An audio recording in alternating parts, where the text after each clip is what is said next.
Saudara-saudariku yang terkasih dalam Tuhan Yesus Kristus, kita belajar Alkitab sambil merenung. Kita akan merenungkan ayat emas ya, dari Injil Yohanes 19:25-34.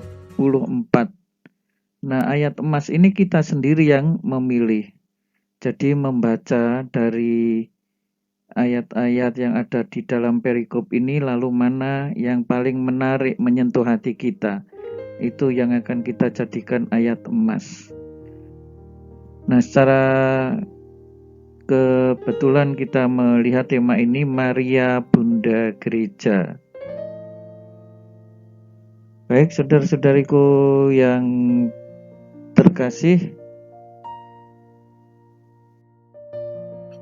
ya, bantu subscribe ya, jangan lupa klik subscribe dan nyalakan loncengnya ya, supaya mendapat update video baru berikutnya. Bagikan kepada keluarga dan teman-teman di grup yang saudara ikuti ya. Terima kasih.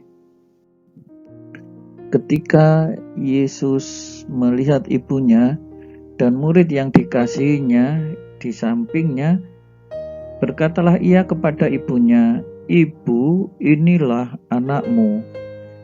Kemudian katanya kepada murid-muridnya, "Inilah ibumu." Dan sejak saat itu murid itu menerima dia di dalam rumahnya. Saudara-saudariku yang terkasih di dalam Tuhan Yesus Kristus,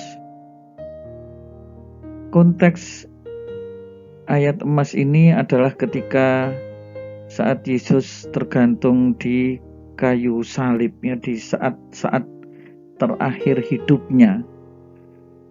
Ternyata ya, Tuhan Yesus masih peduli ketika melihat ibunya, ketika melihat murid yang dikasihinya ada di sampingnya di bawah kayu salib itu. Ia menyerahkan murid-muridnya itu, kiranya tidak hanya murid yang dikasihinya ya, tetapi ini menjadi juga agar ibu ini menjadi ibu para murid yang lain.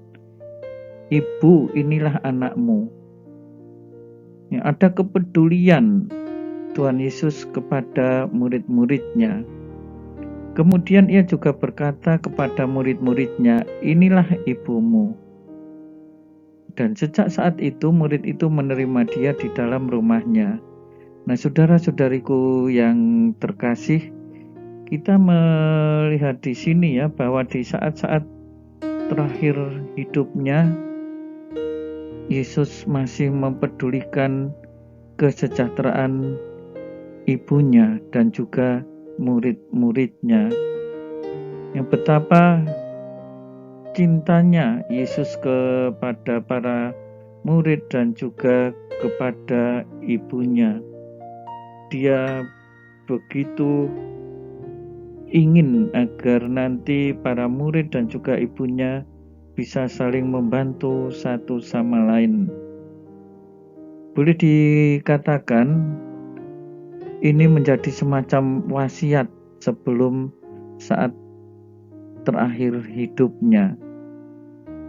Maka selain wasiat berupa ajaran ya, dalam perikop Injil yang lain, ini adalah wasiat ketika Yesus berada di atas kayu salib.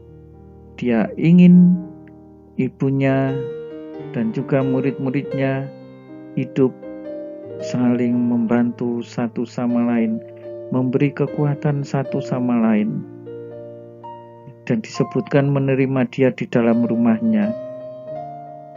Persaudaraan kemudian terjalin, tidak hanya berdasarkan hubungan darah saja, tetapi kemudian persaudaraan ini terjalin dengan hubungan rohani yang mendalam. Yesus menyerahkan mereka ini untuk saling memperhatikan, tidak hanya dalam kebutuhan jasmani saja, tetapi juga kebutuhan rohaninya.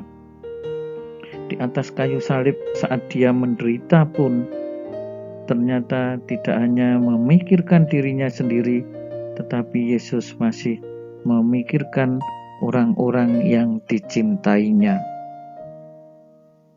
Itu secara fisik.